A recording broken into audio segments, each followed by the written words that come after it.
Bom dia a todas e todos, sejam muito bem-vindos à reta final do nosso curso. Estamos hoje fazendo a nossa 11ª aula e terminamos o curso na quinta-feira. Nessa aula de hoje, a gente vai falar de um assunto muito importante e tem uma certa continuidade com a aula de quinta-feira, que é a avaliação dos projetos de restauração ecológica, né? Os indicadores, qual a importância, qual o embasamento técnico e científico para esses indicadores. Afinal, queremos que os projetos eles cheguem no objetivo deles, que é o mais próximo possível de uma área não degradada. E como avaliar isso? Então, esse tema vai ser muito bem explorado por alguém que, além de dominar muito o assunto, que é o nosso colega Rafael Barreiro Chaves, tem muita didática para nos ensinar e explicar o porquê disso tudo, como avaliar. Então, a gente vai passar pelo panorama inteiro e vai entender realmente quão importante é observarmos esses indicadores para conseguirmos realmente ter um panorama se esse nosso projeto vai alcançar o objetivo que era almejado. Na aula de hoje também, no final da aula, a gente vai ter a participação de uma outra colega lá da Secretaria de Infraestrutura e Meio Ambiente, que é a Cláudia Porto. Ela vai falar para a gente sobre o banco de áreas do projeto Nascentes, né? Isso aí, eu não sei se todos os colegas conhecem, mas é um assunto muito interessante, porque ele vai explicar como que funciona esse banco de áreas dentro do Nascentes, que é um banco de áreas do CAR também, como o proprietário pode oferecer suas áreas e como o técnico pode ajudar o produtor a cadastrar as áreas para restauração. Então, uma outra ferramenta que o produtor pode se valer, ou se de repente alguém quiser acessar o banco de áreas para fazer um projeto voluntário, de que forma pode ser estabelecida essa parceria de ganha-ganha, né? Para quem quer restaurar e para o proprietário que tem áreas a restaurar. Então, a Cláudia vai passar para a gente essas informações mais ao final da nossa apresentação, tá bom? Então, sem mais delongas, eu gostaria de chamar o Rafael Barreiro Chaves, nosso colega ecólogo. Bem-vindo, Rafael. Obrigada. A palavra é sua. Muito obrigado, Carol, pela apresentação. Bom dia, pessoal. Vou compartilhar aqui com vocês a minha tela.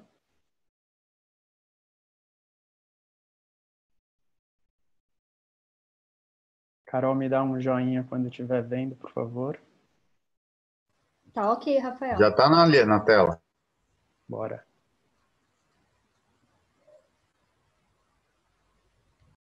Então vamos lá, pessoal. Muito bom dia. É um prazer estar aqui com vocês hoje. Como a Carol adiantou, meu nome é Rafael Chaves, eu vou apresentar para vocês o conteúdo do monitoramento da restauração, com foco nos indicadores e valores de referência, né? Esse foi um trabalho que eu coordenei como diretor do Centro de Restauração Ecológica entre 2010 e 2018, por isso eu estou apresentando para vocês, mas foi feito a muitas mãos, né? Foi feito com muita colaboração, um trabalho muito participativo que eu vou informar aqui o passo a passo até a gente ter chegado no arranjo que a gente tem hoje, tá?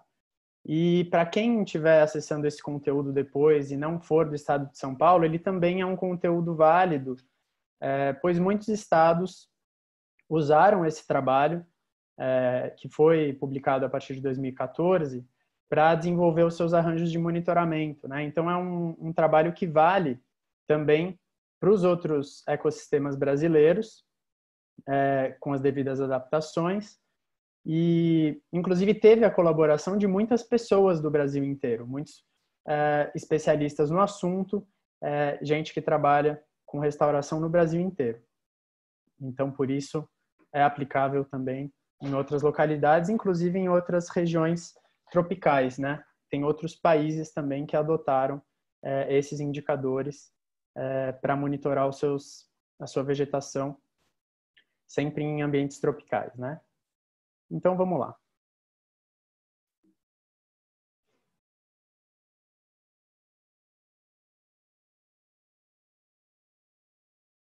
Aqui nós temos a visão geral para a restauração em São Paulo,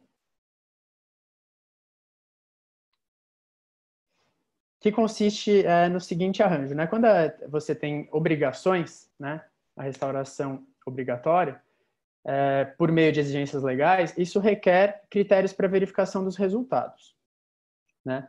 Senão você não consegue atestar cumprimento de compromissos. Os indicadores são justamente a forma que atesta o cumprimento desses objetivos, os objetivos do projeto na prática.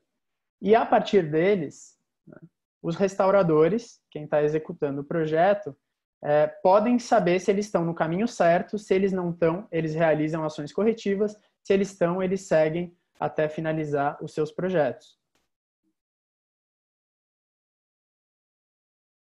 A gente tem um histórico, né, de resoluções de restauração em São Paulo. Então, a primeira delas é de 2001. Quem está há mais tempo no sistema conhece a resolução 21.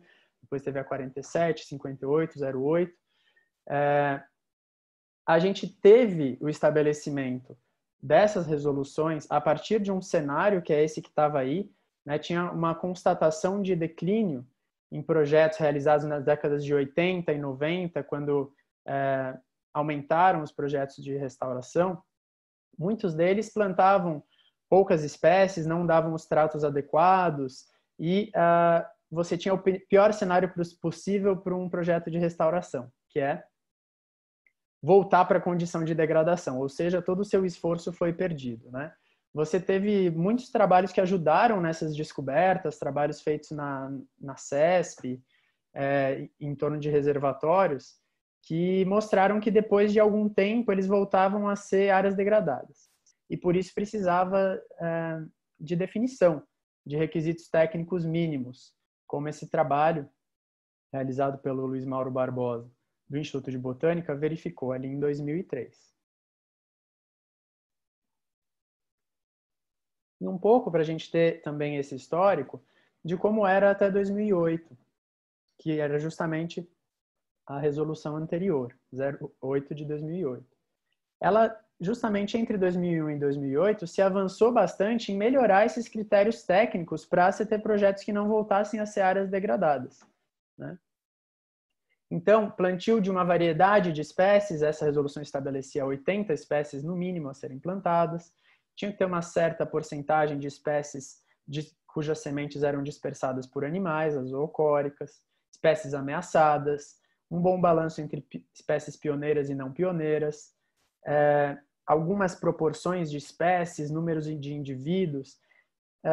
O fato é que todo esse avanço de 2001 a 2008 foi melhorando a qualidade desses projetos, mas também começaram a aparecer críticas de quem implementava esses projetos, de que você estava criando regras que amarravam, de certa maneira, a inovação. Ou seja, você estabeleceu uma receita que, ok, era bem sucedida, mas você poderia fazer de outras formas. Então, você avançou nos anos 2000 no sentido de ter melhores critérios técnicos, mas você diminuiu a margem para a inovação.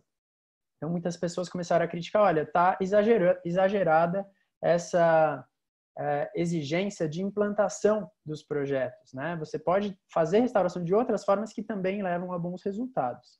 Por outro lado, quem defendia o legado dessas resoluções dizia, olha, mas você não pode voltar àquele estado anterior de forma alguma, no qual você não tem nenhuma segurança de que as suas ações levam a resultados concretos.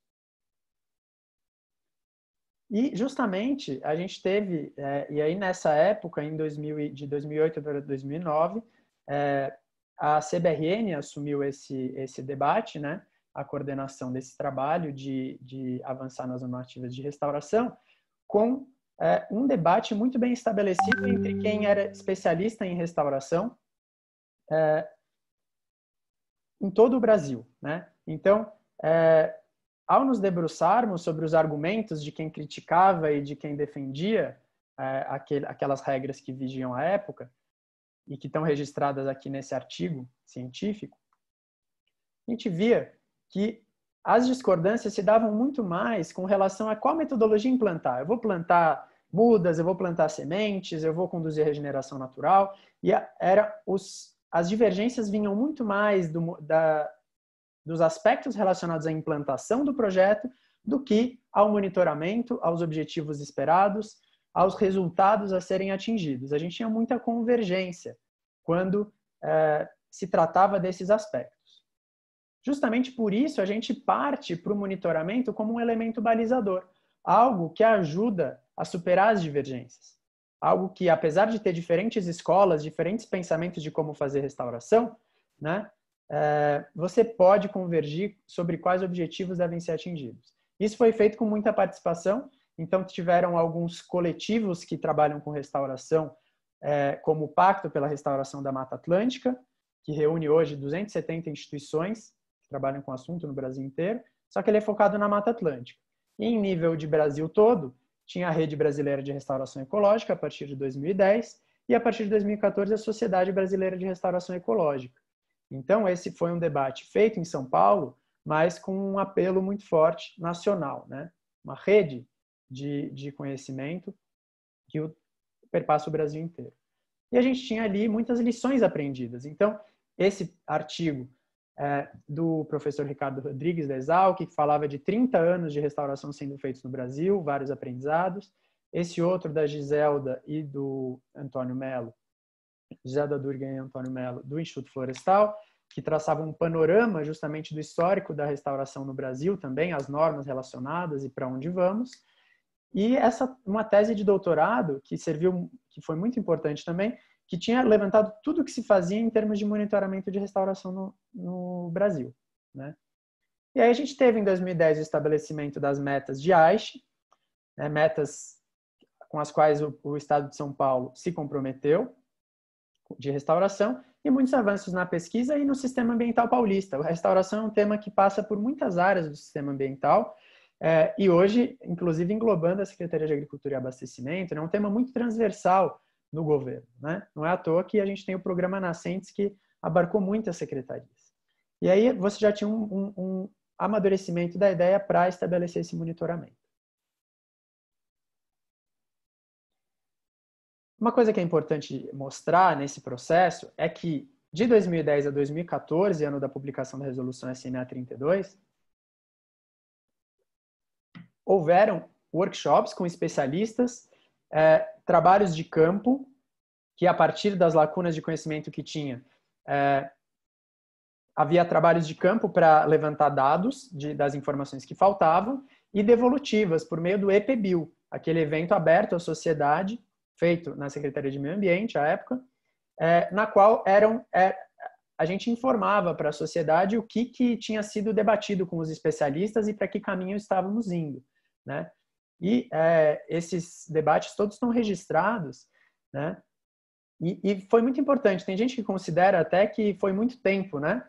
De 2010 até 2014, 5 anos de discussão, mas a gente também teve uma participação muito ativa da consultoria jurídica da Secretaria de Meio Ambiente, que dizia, olha, você tem que estabelecer um critério, né, que seja seguro.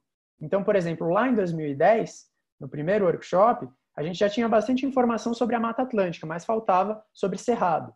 Então, precisou ir vários pesquisadores a campo levantar o que na prática se conseguia na restauração do Cerrado. Porque você não poderia deixar alguns ambientes, alguns biomas contemplados e outros não. Então, teve um posicionamento forte da consultoria jurídica no sentido de apenas publicar quando tivesse uma boa segurança técnica do que precisaria ser atingido nesses projetos. São termos, muitas vezes você assina termos de compromisso que precisam ser cumpridos, é algo que você não pode ficar alterando ao longo do tempo. Por isso foi um debate que se consolidou, tanto em workshops na secretaria, quanto relacionados a todos esses atores no Brasil inteiro da restauração. E a gente teve mais de 500 pessoas e mais de 300 instituições colaborando para a consolidação desses indicadores. E aí todos os registros, né, estão feitos. Então a gente tem, desde assim como teve aquele debate que foi discutido internacionalmente das normas de São Paulo, em 2015, foi publicado esse artigo dizendo o que realmente se consolidou na restauração em São Paulo como um fruto de um debate amplo com a academia, sociedade civil, empresas e governos, né? Foi um passo importante, né? Porque justamente você pautou, inclusive, discussões de política pública em vários outros países que assim como o Brasil e o Estado de São Paulo precisam ter uma forma de verificar que os seus projetos de restauração estão dando certo, né? Esse carbono que é fixado nos projetos de restauração não pode, daqui a alguns anos, voltar a ir para o ar, né? Então, tem uma preocupação, um apelo muito grande sobre isso. Não é à toa que isso está, inclusive, nos compromissos internacionais. Mas quem quiser acompanhar mais esse debate, eu deixei só aqui onde estão essas publicações, do passo a passo. A gente vai falar hoje muito mais aqui da Resolução 32 e da Portaria 1 de 2015, mas tem essas publicações intermediárias sobre todo esse debate, a parte mais técnica, as publicações da Secretaria, as do Pacto pela Restauração da Mata Atlântica, que publicou, a partir dessa discussão, também o seu protocolo de monitoramento, que tem os mesmos indicadores, e a Carta de Antonina, publicada ali pela Sociedade Brasileira de Restauração. Então, vamos lá. Agora, entrando na Resolução 32, o que pauta, eu trouxe só alguns highlights assim do que pauta o monitoramento, então não vou ficar falando de toda a resolução, vocês já estão abordando esse conteúdo também em várias aulas, mas esse, considerando da Resolução 32, é a chave para por que o monitoramento é tão importante, por que é tão importante definir objetivos e critérios para a restauração e por que isso precisa estar claro nas políticas públicas. E aí, nesse considerando da Resolução 32, fica claro isso. O cumprimento dos compromissos deve se basear nos resultados atingidos e não nas ações planejadas, né? Claro que é importante também registrar no SARI, os proponentes de projeto registram as ações que vão fazer, mas para verificar o cumprimento, a base é o resultado que se atingiu por meio de indicadores, né?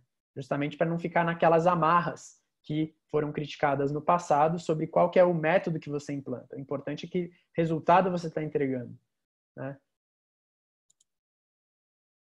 E aí, a chave para esse resultado é quando o ecossistema é capaz de manter sua estrutura e se autossustentar ao longo do tempo. É aquilo que eu falei anteriormente. Você precisa ver a estrutura da vegetação, mas não só o que está visível. Os processos subjacentes para que essa vegetação não volte a estar degradada daqui a alguns anos são fundamentais também. E essa condição não degradada se pauta na legislação federal, como está apontado aqui, e com especificação técnica da Resolução 32. E aí chegamos, enfim, aos 3 indicadores que são usados para o monitoramento da restauração, né? Na Resolução 32, mas em vários outros estados brasileiros também, e na Sociedade de Restauração e no Pacto pela Restauração da Mata Atlântica. Você tem, então, os componentes da estrutura e da autossustentabilidade representados de um jeito que você possa medir, né? Os indicadores são 3. O primeiro é esse daqui, a cobertura do solo com vegetação nativa, ou seja, o solo precisa estar coberto por vegetação.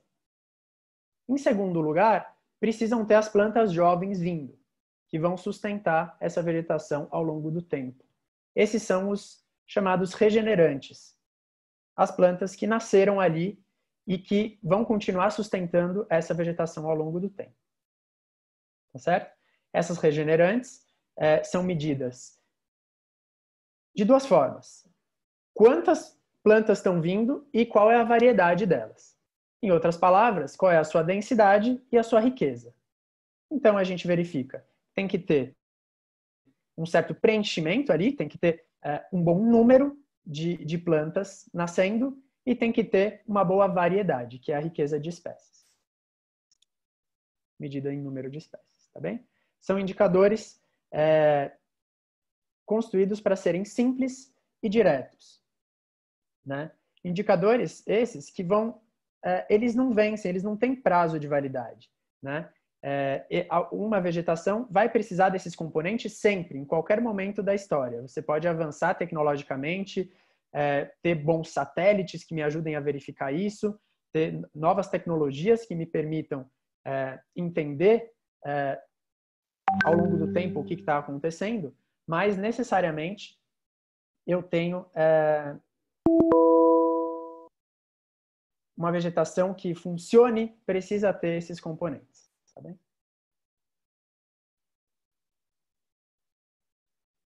Então, vamos lá. Essa figura, ela mostra, que foi justamente a figura que saiu na consolidação desse trabalho, ela mostra as diversas trajetórias de um ecossistema em restauração, tá certo? Então, eu peço um pouquinho da atenção de vocês para entender essa figura, porque ela é importante. Então, eu tenho aqui essa seta com a letra A. Essa seta mostra um ambiente que saiu de um estado de degradação, que seria esse ponto do gráfico, e que ele precisa atender aqueles critérios lá. Ele precisa ter uma certa estrutura e ele precisa ter uma variedade de espécies para se autossustentar. Então, essa aqui, a base do gráfico seria uma condição de degradação, assim como todo esse quadrado vermelho.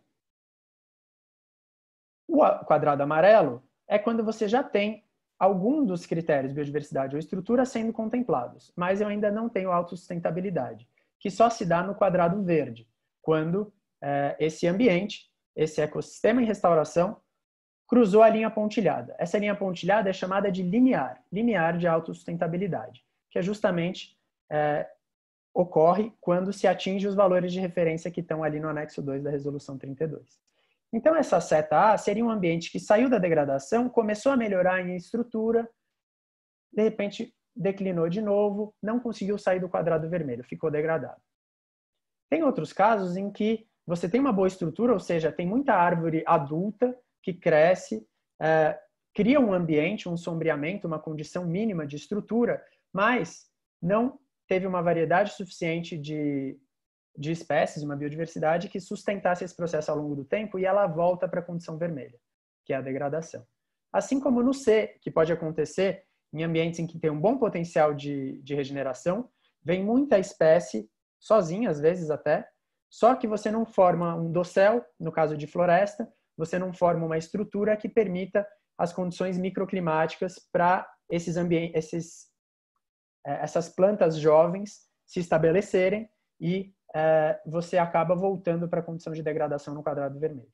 Tá? Aí você tem as setas D e E, que melhoram só em um dos componentes, mas não conseguem se sustentar. E, finalmente, F e G, que são o nosso objetivo, que são essa vegetação, esse ecossistema, que saiu de uma condição de degradação, cruzou a linha pontilhada e conseguiu ficar sustentável. Ao longo do tempo, ela vai se manter. Ela não vai retroceder para a condição de degradação. Claro, pode ainda ter um incêndio, uma enchente, alguma coisa não prevista, mas ela está na trajetória de restauração. Isso é que é o importante. E essa é outra figura. Enquanto aquela é a figura mais importante, porque ela mostra quais são os componentes dos indicadores que fazem ter essa autossustentabilidade, essa fala do tempo. Então, ela basicamente reúne tudo que eu preciso aqui no eixo Y como complexidade ecológica, e no meu eixo X eu tenho tempo. Então, ao longo do tempo, eu saio da condição de degradação e preciso ultrapassar essa linha pontilhada, justamente quando o ecossistema vai ser capaz de se manter. Notem que o objetivo da resolução 32 não é chegar a uma área intocada aqui, que seria essa área de referência. Tá? O objetivo é chegar a uma vegetação que se sustente, que é esse verde claro. Não precisa ser aquela condição anterior, aquela condição intocada, né? Como algumas pessoas ainda pensam que precisaria ser. Não, basta que seja uma vegetação que atende os critérios mínimos para se manter e não voltar para a condição degradada de novo, que ninguém quer, porque depois você tem que refazer tudo de novo infinitamente, né? O que não pode é estar na linha vermelha, né? Uma condição que não sai da degradação.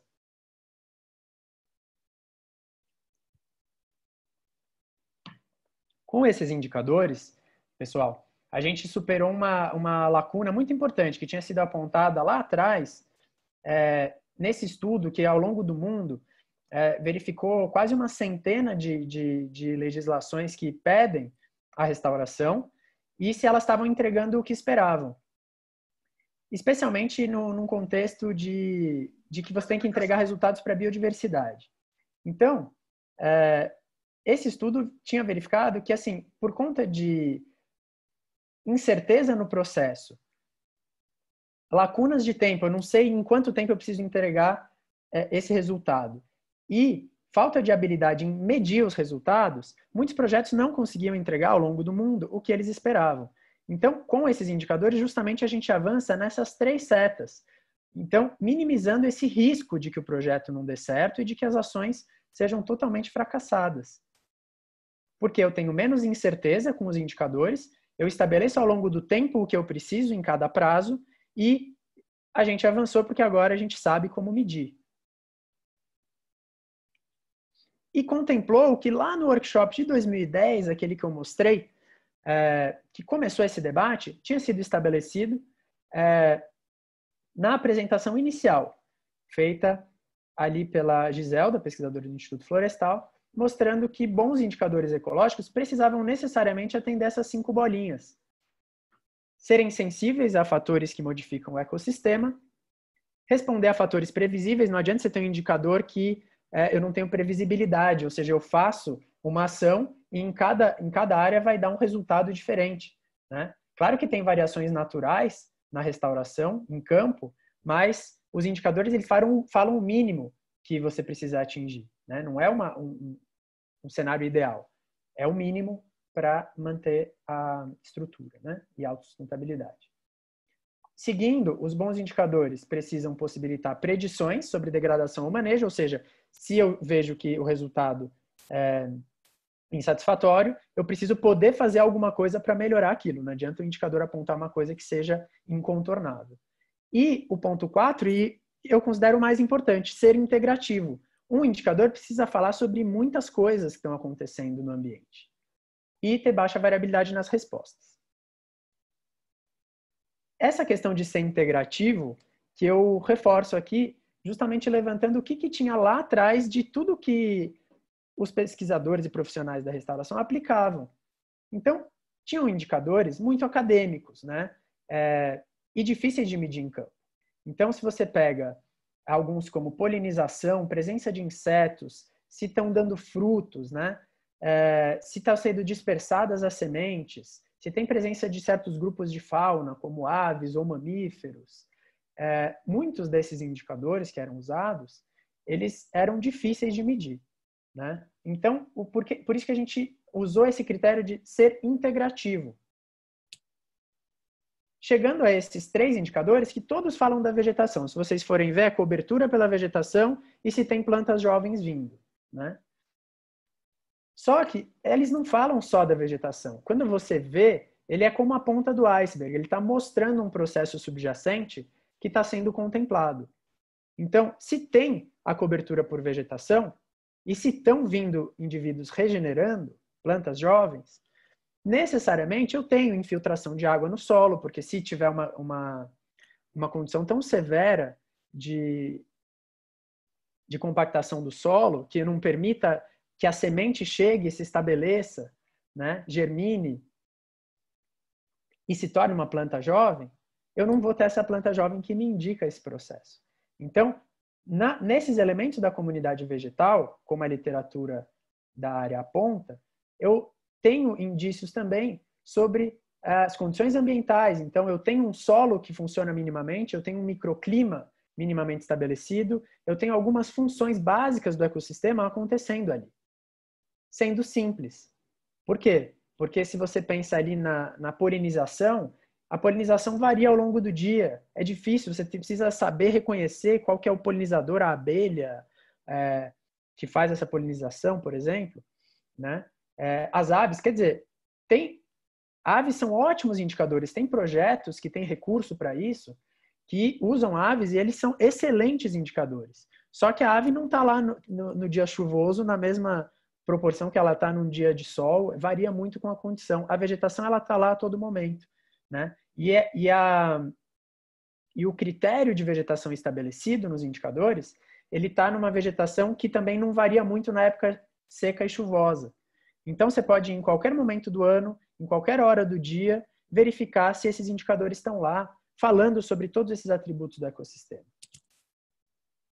Eles são fáceis de implementar, né? É aquilo, não tem mágica, gente. Então, não dá, você precisa, o indicador ele precisa ser medido e ele dá algum trabalho. Não tem nada que seja aplicado sem imediatamente, né? Mas para atestar esse componente mínimo de sustentabilidade do ambiente, esses foram os mais simples possíveis para você mostrar essa condição de um ecossistema que se mantenha, entregue esse resultado que as exigências legais esperam para a restauração. E aí aquela questão de ser integrativo. Eles são dublês, ou seja, ele serve no lugar do outro, né? Eu vejo outros atributos e processos ecológicos a partir desses indicadores de vegetação. Ciclagem de nutrientes, regulação hidrológica. Eu indico, inclusive, que esse ambiente vai ser colonizado futuramente por mais plantas e animais, que eu ainda não estou vendo na área, mas que eu já aponto para que isso vai acontecer no futuro.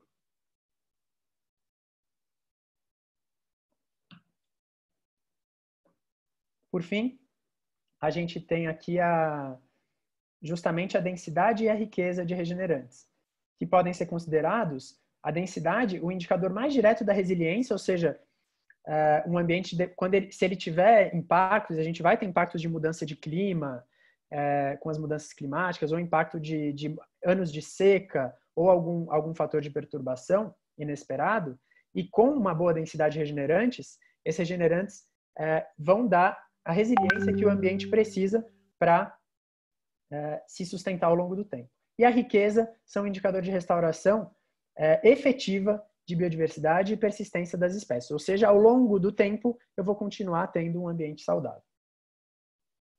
E aí é por isso que eu falei anteriormente, né? A gente vai ter melhor tecnologia para verificar, mas sem esses componentes você não tem um ambiente saudável. A gente chegou em algo realmente para longo prazo, algo que não vai ficar mudando ano a ano, né?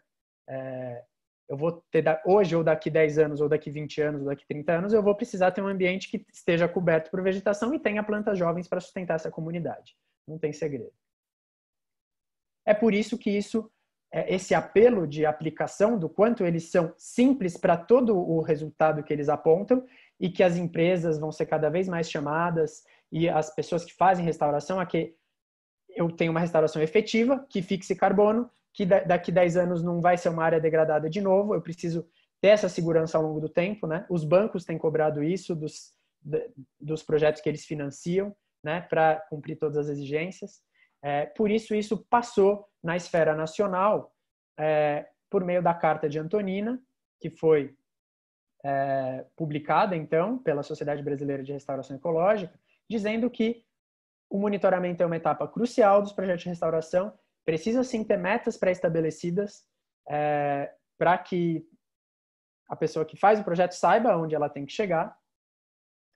É preciso ampliar pesquisas, isso lá em 2014, muitas pesquisas foram feitas corroborando esses 3 indicadores. Devem ser usados indicadores universais, independente da técnica, que também foi uma coisa feita em São Paulo. Eles precisam ser de fácil aplicação e integrativos, e os indicadores conceituais da Carta de Antonina são esses 3 indicadores: cobertura, densidade de regenerante, riqueza de regenerante. E, por fim, o Pacto pela Restauração da Mata Atlântica, que estabeleceu seu protocolo de monitoramento em 2013, que foi base para o protocolo de monitoramento da Secretaria. Também, em 2016, na atualização desse protocolo, considerou que entre os 74 verificadores, os 3 mais importantes para apontar o sucesso dos projetos são esses 3 indicadores: a cobertura e quantos indivíduos jovens estão vindo, número de indivíduos e número de espécies, riqueza e densidade. E nessa imagem aqui à direita, vocês têm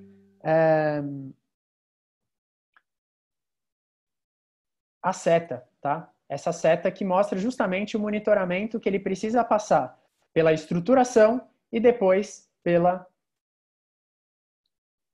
consolidação. Ou seja, você precisa ter estrutura e autossustentabilidade, apontando inclusive para o manejo adaptativo. Vocês tiveram uma aula aqui nesse curso sobre manejo adaptativo, ou seja, o que eu faço quando não está dando certo, né? Ou o que eu faço justamente ao longo da minha trajetória de restauração para promover ações que beneficiem a trajetória de restauração. E dessa forma, com os indicadores, independente da técnica adotada, né, eu estou olhando para um ambiente que funcione, um ecossistema que funcione, que tenha biodiversidade, que tenha estrutura, né? E aí já dando os créditos também para a nossa ilustradora, Patrícia Yamamoto, que fez essas imagens tão bonitas que vocês veem aí, tá? E agora eu vou passar um vídeo de 2 minutos. A versão completa dele está disponível no YouTube sob o título Monitoramento da Restauração Ecológica. Vocês podem acessar um vídeo mais longo, com mais de 20 minutos, mas agora a gente vai ter essa versão de 2 minutos, que é específica sobre esse embasamento teórico, que é o conteúdo da aula de hoje. Bom vídeo, 2 minutos de duração. Você está esticado aí? Carol, se puder só falar um joia assim, acabou. Estava escutando o som. Acabou. Tá tudo certo, Rafa. Obrigado, Iago.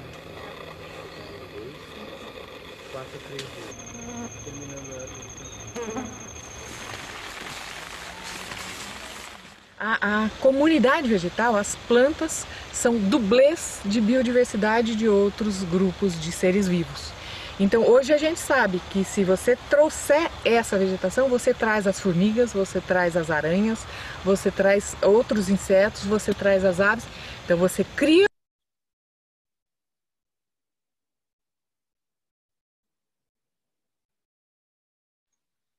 Parou aqui, Rafa. Cria o hábitat, você traz a diversidade de plantas, você reconstrói a estrutura de plantas e o resto vai acontecer. E de fato vai. No protocolo de monitoramento, o principal foco que nós avaliamos nas áreas em restauração é a regeneração natural, porque é isso que efetivamente vai garantir a sustentabilidade e o funcionamento dessas áreas restauradas, como garante a sustentabilidade e o funcionamento de um fragmento de floresta. Por isso que os indicadores funcionam necessariamente em conjunto. Se eu tiro, é como um tripé, né? Se eu tiro um deles, muito provavelmente eu posso ter bons resultados em 2, mas ainda ter condições graves ou filtros mais severos que impedem a subsequência, né, a sustentabilidade dessa área sem mais intervenções humanas.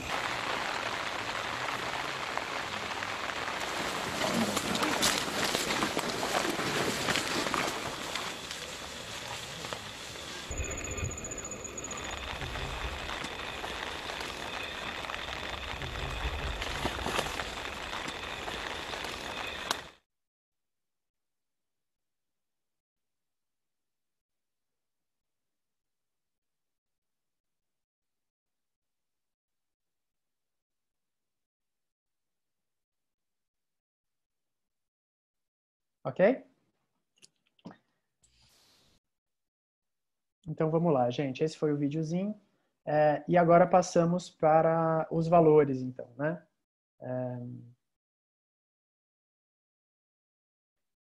Essa é a tabela do anexo 2 da resolução, que fala justamente, então, qual que é aquela linha tracejada, o que na prática eu preciso fazer para considerar que eu ultrapassei o que eu precisava, a condição de autossustentabilidade do ambiente, né? Essa é uma versão que eu estou apresentando, que ela é simplificada, tá? Então vocês não encontram essa tabela no anexo 2, mas é para entender a lógica. Justamente, são 3 diferentes cenários de valor de referência. Um é para florestas, um é para savanas, cerrado e cerradão, e um é para campos e formações abertas, tanto no bioma Mata Atlântica quanto no bioma Cerrado. Então você tem aí um cenário de floresta, a ser restaurada, né, que precisa atender 80% de cobertura, né, mesmo em florestas assim, restauradas, eu posso ter uma área que tem uma falha, né, ou porque abriu uma clareira, alguma coisa assim. Então, o limiar é 80%. Passou de 80%, passou de 3.000 regenerantes e passou de 30 espécies regenerantes, eu tenho esse limiar para a conclusão do projeto. Tá bom, pessoal? É importante porque, para visualizar, o que são esses 3.000 indivíduos regenerantes, você pode imaginar uma sala com 10 metros quadrados e ela tem, então, 3 plantas nessa sala de 10 metros quadrados. Para você imaginar o quanto tem de regenerante, né? Não é uma área fechada, não é uma área que você não consegue caminhar. É uma área que tem alguns indivíduos regenerando para sustentar essa vegetação no futuro. E a riqueza de espécies, que é cumulativa no projeto, tem que ter mais de 30 espécies que conseguem se estabelecer ali, né? Podem ser espécies que foram plantadas, mas elas já têm que estar dando descendentes, né? Elas justamente para mostrar que porque se você não tem a reprodução das espécies que você plantou, essa vegetação não vai se manter no futuro, mas se você está numa paisagem que tem semente chegando, os indivíduos jovens que vêm desses outros fragmentos do entorno também contribuem para isso. O importante é que esteja funcionando esse ambiente, né? E aí ele se dá justamente por meio desses limiares. 80% para a floresta, 3.000 indivíduos regenerando e 30 espécies. Para savanas, os mesmos 80%, mas é um número um pouco mais baixo de indivíduos, então 2.000 por hectare e 25 espécies. E no caso dos campos e áreas abertas, que você não tem esse componente lenhoso, porque as plantas jovens que a gente mede são as lenhosas. A gente vai falar um pouco mais disso na próxima aula, do critério de como eu vejo isso realmente em campo, tá? Mas, por enquanto, o que eu posso dizer é que nessas áreas abertas, elas não têm esse componente lenhoso esperado. Elas precisam ter a cobertura com a vegetação nativa restabelecida e ponto. E aqui sim é a figura que vocês encontram no anexo 2. Ela dá um pouco mais de detalhe, né?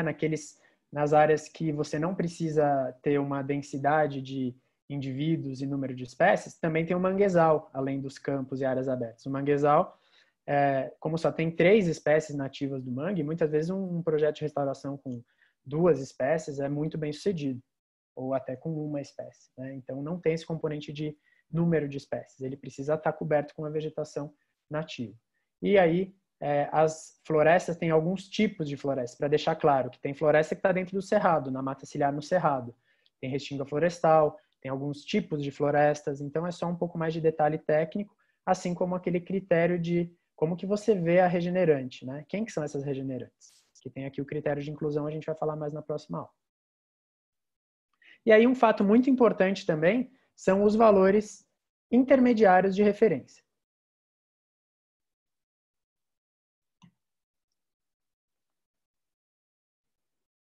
Vocês encontram aqui 3 níveis de adequabilidade, né?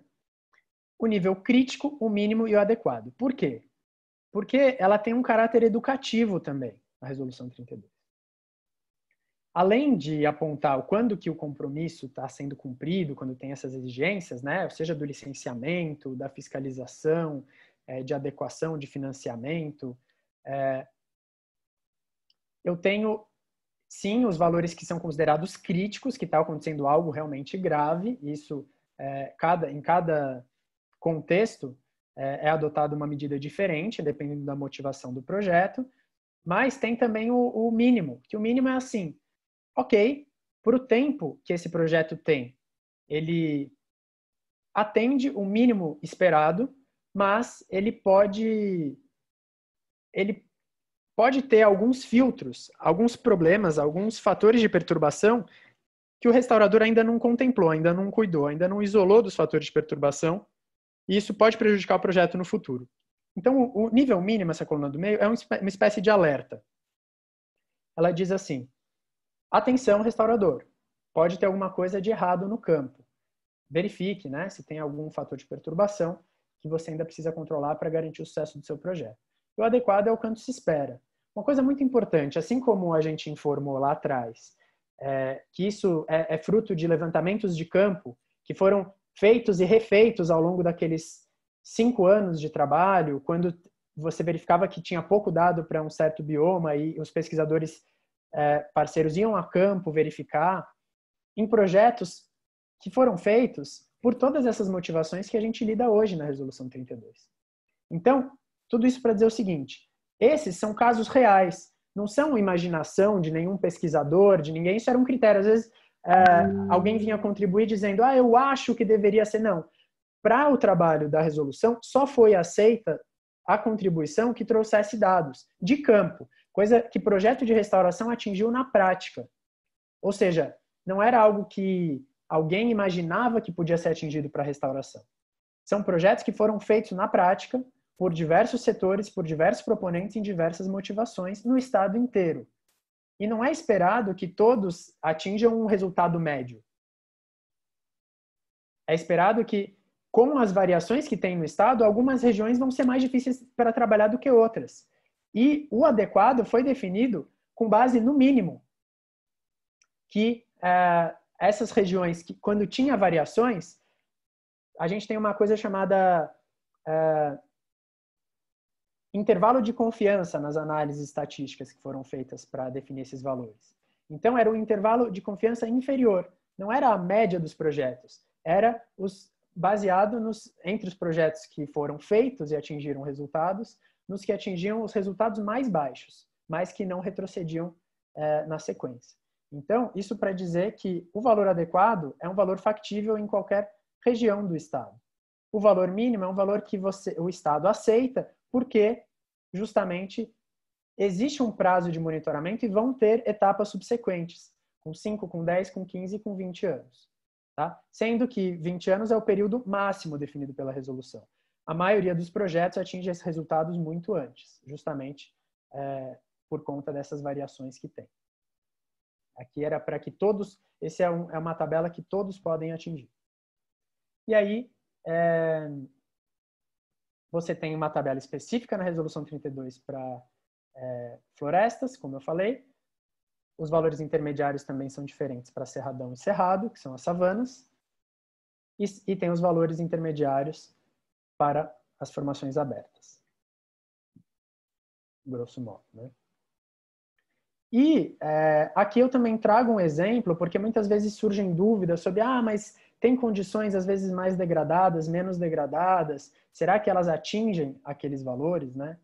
E a gente foi, ao longo desses anos, tirando muitas dúvidas sobre isso, aplicando o monitoramento.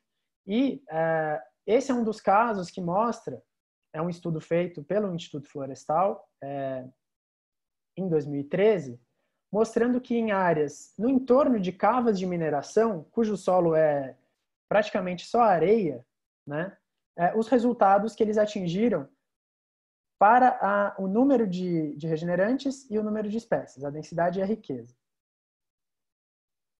E aqui vocês veem, ao longo do tempo, de 1 a 15 anos desses projetos, né, que eles ultrapassam em muito a exigência dos valores intermediários da resolução. Então, aqui para 5 anos, você vê enquanto a exigência do nível mínimo é 200, esses projetos feitos em solos completamente arenosos já tinham atingido 2.000 indivíduos regenerantes. Tá? E por aí vai. Você vê ali aos 15 anos os projetos atingindo 11.000 indivíduos regenerando, quando a exigência para essa idade é 2.000. Então, essa é uma condição de muita degradação. Então, ao longo do tempo, as pessoas que aplicaram o monitoramento viram que realmente não tem barreiras para atingir, quer dizer, se o projeto é feito, né, se as ações de restauração que precisam ser feitas na área, inclusive por condução da regeneração natural, quando vocês passaram também pela aula de métodos, né, quando tem potencial para isso, também atinge esses indicadores. Por semeadura direta, também atinge, né? Então, nesse caso aqui, em solos muito arenosos, áreas de mineração, atingiram. Muitas pessoas chegaram nesse período com dúvidas, né? Eu acho que isso pode ser caro, né? Pode ser difícil implementar. E aí, muitas pessoas não tinham ido a campo implementar. Então, a gente acompanhou essas instituições que tinham dúvidas, indo a campo, implantando, verificando, e sempre que as instituições iam a campo e tinham dúvidas, elas voltavam e estavam cumprindo os indicadores e os valores de referência esperados, né?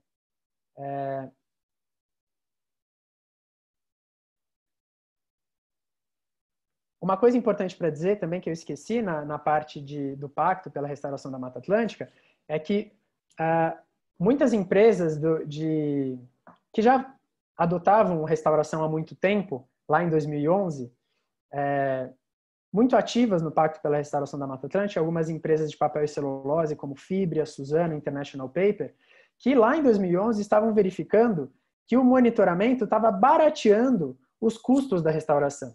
Então, quando a gente vinha receber pessoas que falavam, poxa, o monitoramento é caro, a gente justamente trazia a experiência dessas empresas que já estavam aplicando o monitoramento e falando, o monitoramento barateia a minha restauração. Em comparação com o custo de restauração, ele é menos de 10% do valor e eu evito ter que refazer as ações no campo. Então, eu não preciso ficar plantando, replantando, como acontecia quando eu não fazia monitoramento. A gente teve o relato dessas empresas que já adotavam, né, critérios de certificação. Deixa eu voltar lá no slide do Pacto para falar disso. Aqui. Então, elas já adotavam critérios de certificação para ver a fase 1, monitoramento fase 1, monitoramento fase 2. Elas precisavam atender os critérios do FSC, né? E faziam um monitoramento muito mais complexo do que esses 3 indicadores. Era um monitoramento muito mais detalhado, tal. Mas esses já são suficientes para verificar que o carbono não vai embora de volta para a atmosfera, que a biodiversidade vai se manter, que os serviços ecossistêmicos vão ser entregados. Eles são simples e já dão esse resultado. E aí a gente teve essa contribuição muito forte das empresas que já faziam isso e já estavam mostrando que, além de baratear os custos da restauração, eles eram cobrados a fazer isso. Como cada vez mais quem faz restauração vai ser cobrado. Não só quem faz restauração, como quem atua em qualquer setor econômico, está sendo cobrado pelas instituições internacionais, pelos bancos, de que essas áreas se mantenham, de que a gente entregue benefícios para a sociedade. Esse carbono não pode durar só 10 anos e daqui a pouco voltar para a atmosfera. Essa biodiversidade não vai ser conservada se eu tiver uma vegetação pobre que daqui um tempo vai voltar a ser uma área degradada. Então, esse foi um critério que se mostrou muito custo-benéfico, né? O monitoramento ele se mostrou um aliado. E todas as pessoas que tinham dúvidas sobre isso, nós fizemos esse apoio, né? De ir a campo, apoiar, analisar os dados, se fosse o caso, até ter esse arranjo muito simples que pode ser implantado de modo generalizado. Voltando então para os últimos slides. Essa é a portaria que fala realmente como monitora, é foco da próxima aula, então não vamos abordar isso hoje, vamos abordar na próxima quinta-feira. Então, já encaminhando para as conclusões,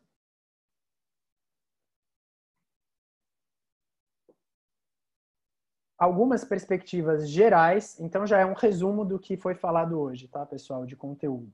E depois a gente vai passar para as perguntas. Então já podem ir pensando aí nas suas perguntas, já podem ir formulando elas, pensando, para o momento da gente fazer o debate. Então, como perspectivas gerais desse trabalho do monitoramento, do estabelecimento de indicadores que mostram os resultados, a gente tem uma melhor compreensão dos processos ecológicos, é uma coisa muito curiosa, porque quem implantou, muitas vezes a gente tinha um problema lá atrás, quando não tinha indicador de monitoramento, só aqueles critérios de método, como implantar, problemas desde pessoas que roçavam a regeneração natural, né? Eu me preocupava com a minha muda, a muda que eu plantei e o que está nas entrelinhas, eu roço, porque eu não plantei, é uma coisa que eu não me importo.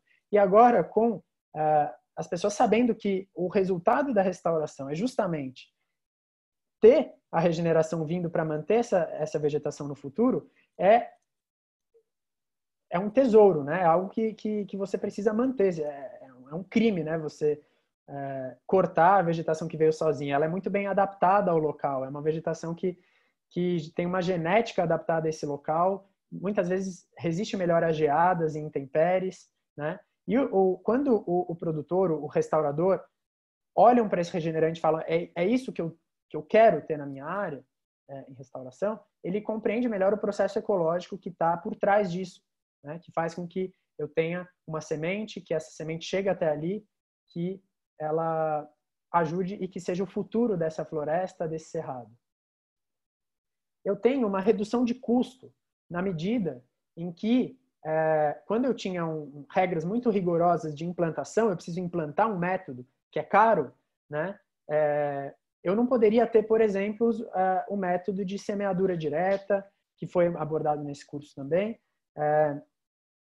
que se ele for efetivo e mais barato, ótimo, desde que ele dê resultados também e aponte para formar uma vegetação que se mantém, né?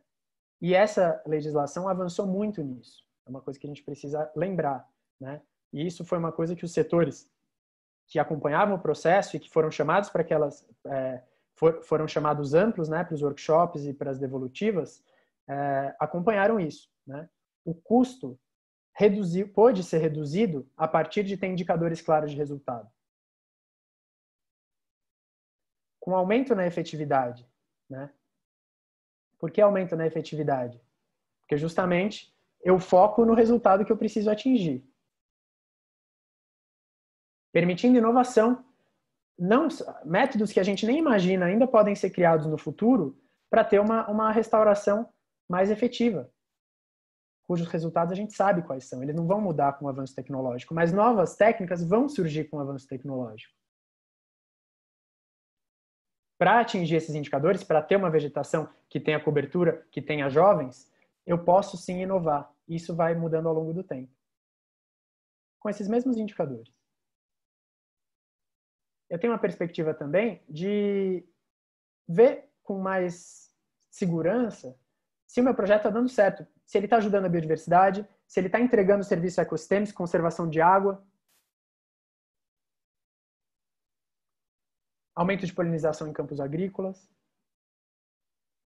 carbono, né? O carbono que se mantém ao longo do tempo. E eu tenho uma perspectiva de melhor conexão, que todos esperam, entre política pública, ciência e prática. A ciência ajudando a olhar de modo simples o que eu posso ver para averiguar o sucesso na prática, e a política pública informando e incorporando esse processo. E para os órgãos estaduais, que é uma coisa muito importante aqui para o nosso curso. Eu tenho uma maior segurança dos agentes públicos.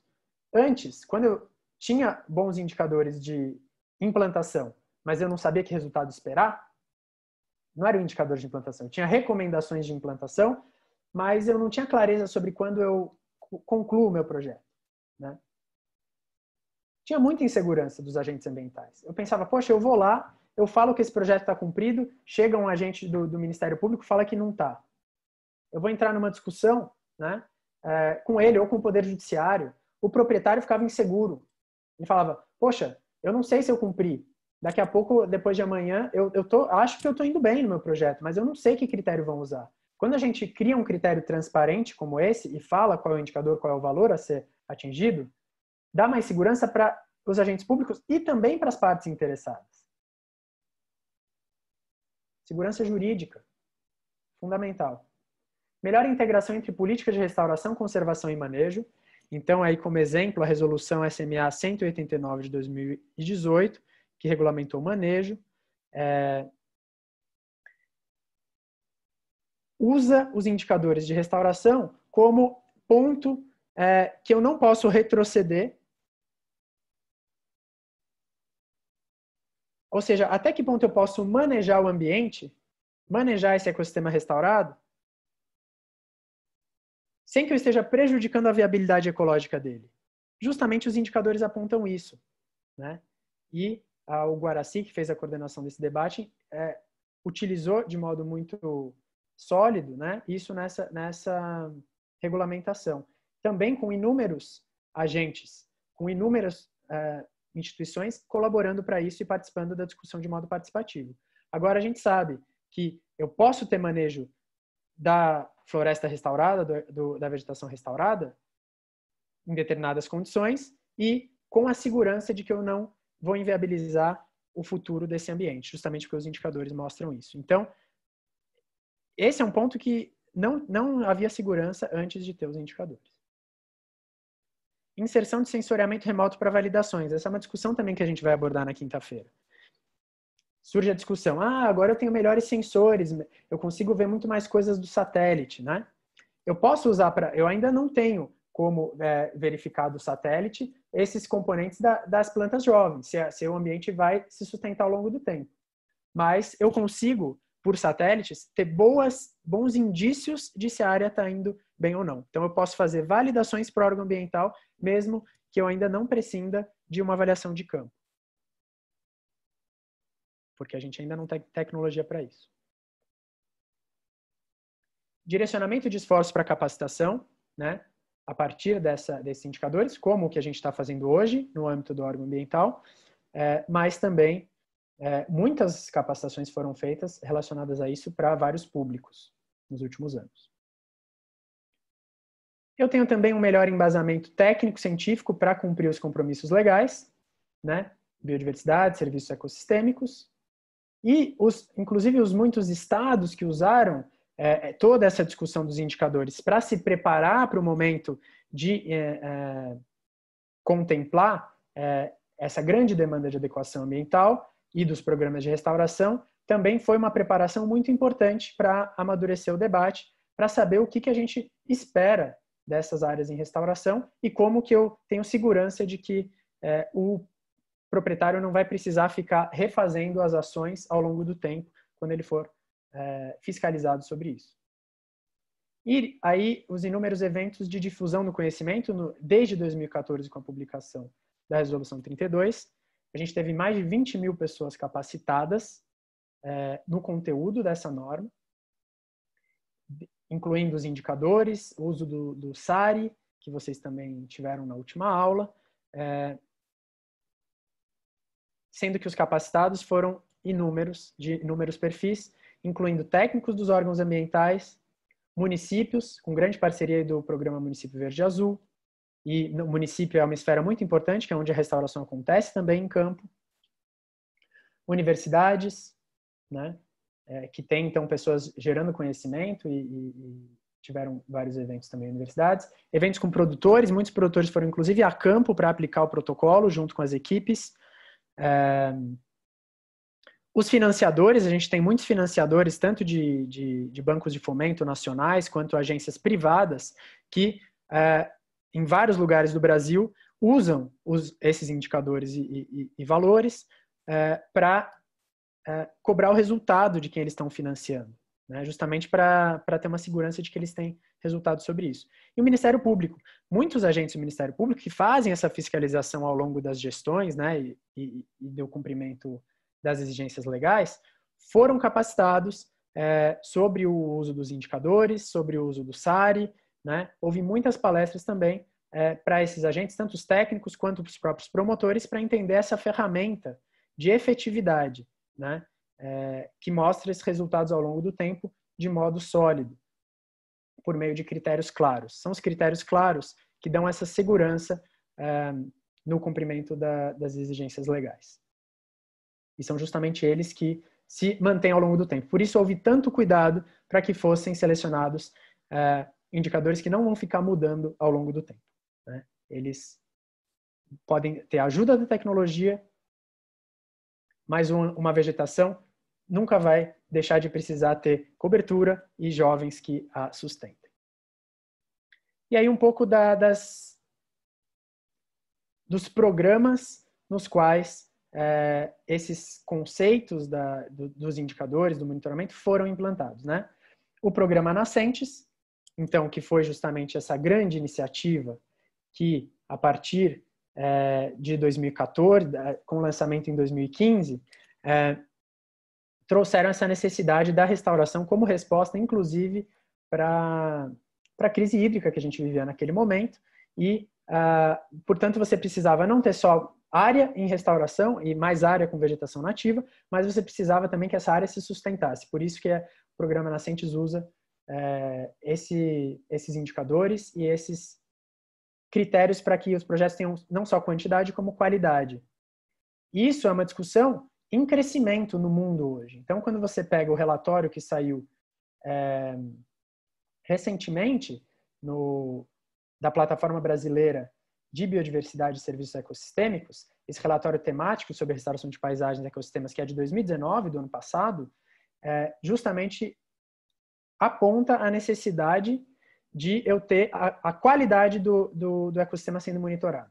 Então, eu preciso ter muita restauração, sim, tem a meta brasileira de 12 milhões de hectares em restauração, mas esses hectares precisam ter qualidade.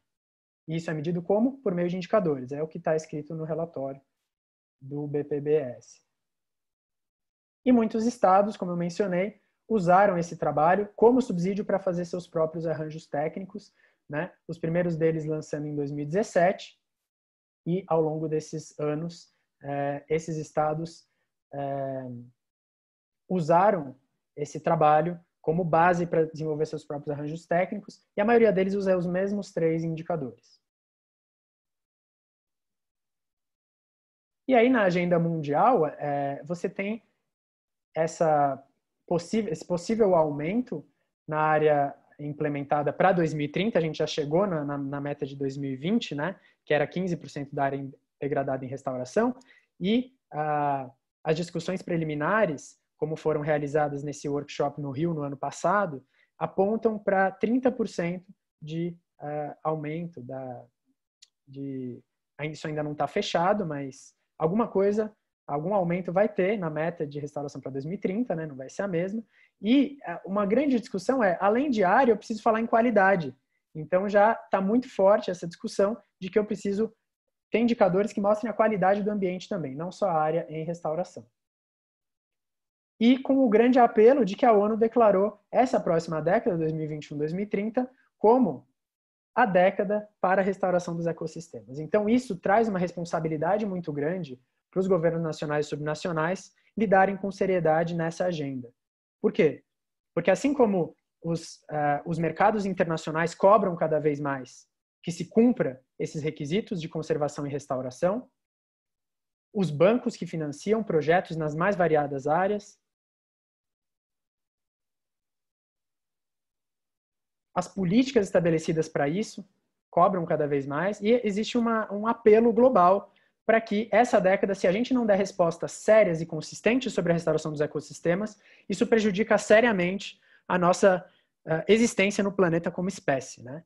Então, é um apelo que não é um apelo trivial quando a ONU declara uma década temática que, se a comunidade internacional não lidar com seriedade com essa agenda, isso prejudica a vida humana na Terra, né? Então, essa é uma chamada muito séria que aponta, de fato, para a responsabilidade que nós temos em realizar uma integração com as políticas de modo que a restauração se garanta não só em certa área, como em certa qualidade, que é apontada justamente por esses indicadores.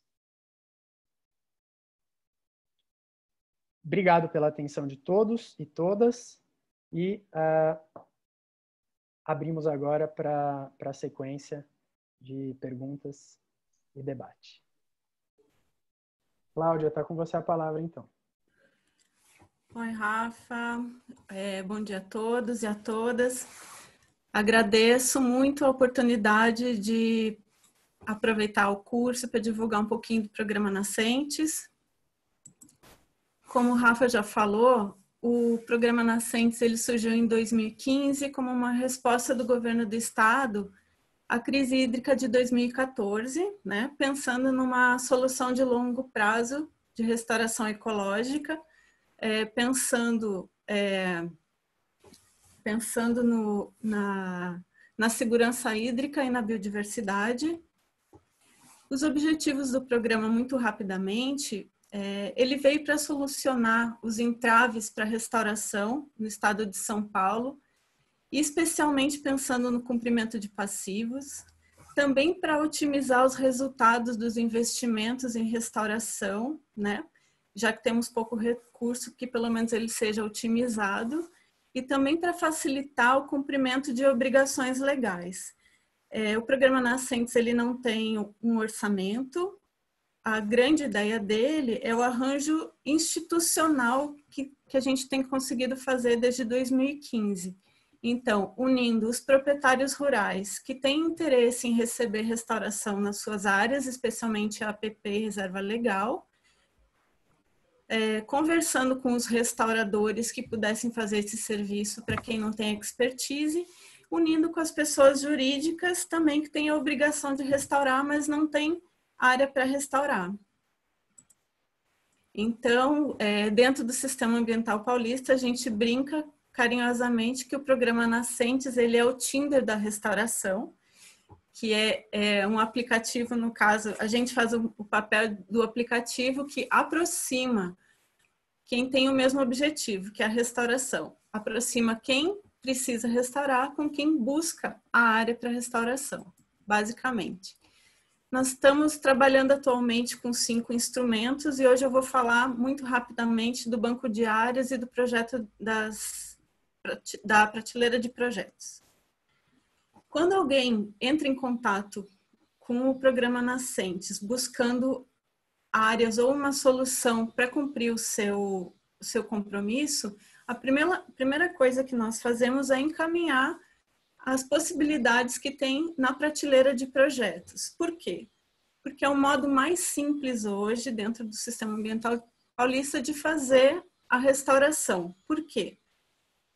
O projeto de prateleira, ele foi apresentado por uma empresa, uma ONG, que tem expertise de restauração, que já identificou a área, já pegou a autorização do proprietário, já assumiu um compromisso, submeteu esse projeto à aprovação da comissão interna do programa Nascentes. Ele já foi aprovado pelo gabinete, pela CETESB, pela fiscalização e pela Fundação Florestal.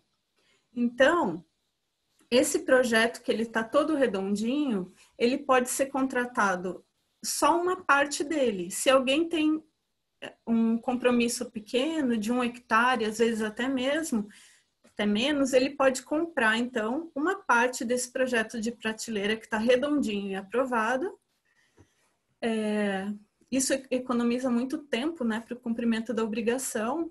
E também temos um ganho ambiental com a prateleira de projetos, que é agrupar pequenos TSRAs, compromissos numa mesma área.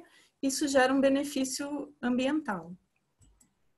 Bom, então, entrando no nosso site, os projetos de prateleira, eles podem ser acessados aqui na prateleira de projetos. Aí tem uma explicaçãozinha sobre o que são esses projetos. Clica aqui no botãozinho verde, prateleira de projetos, e vai aparecer uma planilha com os projetos disponíveis para contratação atualmente e os que já foram contratados, né? Tem o nome do projeto, o município, a bacia, a quantidade de hectares naquele projeto e a prioridade da área na resolução 7 de 2017. Clicando no nome do projeto, aparecem as informações do proponente, como contatá-los e como entrar em contato com a empresa para acertar os detalhes, né? Até hoje já foram contratados 88 projetos, somando 1.700 hectares. Temos disponíveis no momento 43, em mais de 1.400 hectares. Desses 43, 35 eles estão numa área de prioridade muito alta para restauração pela resolução 7 de 2017, né? Esse aqui é um resumo da resolução. Quanto mais alta a classe de prioridade, maior a dificuldade que a gente tem de encontrar áreas, entre outros aspectos que fizeram essa classificação. Bom, para quem não gostaria ou de contratar um projeto de prateleira, porque a sua empresa tem uma equipe que pode fazer a restauração, ou pelo motivo que for, ele quer realmente só a área, pode entrar no nosso banco de áreas, que é acessado aqui no botão Encontre Áreas. Aqui vão estar disponíveis links para as áreas disponíveis para restauração nos assentamentos de reforma agrária do ITESP, né? Tem áreas de APP e reserva legal em 28 municípios do estado. é uma negociação diretamente com o ITESP. Entra lá, localiza a área que deseja, já conversa diretamente com o ITESP. Também tem uma outra possibilidade, que são áreas disponíveis em unidades de conservação do Estado, né? São áreas do Instituto Florestal, onde é possível conversar diretamente com o gestor da unidade, e também outras áreas da Fundação Florestal. Essas áreas, elas têm alguns processos específicos de restauração, mas também estão detalhados aqui nessa página. E por último, a gente sempre indica, depois que não foi possível encontrar as áreas necessárias, nem no ITESP, nem na prateleira, nem nas unidades de conservação, as áreas do CAR. Esse aqui são os nossos números. Apesar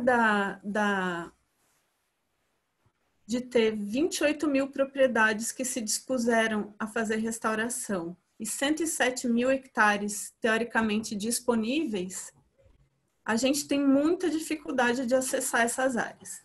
Mas eu gostaria de explicar aqui de onde vêm essas áreas do CAR.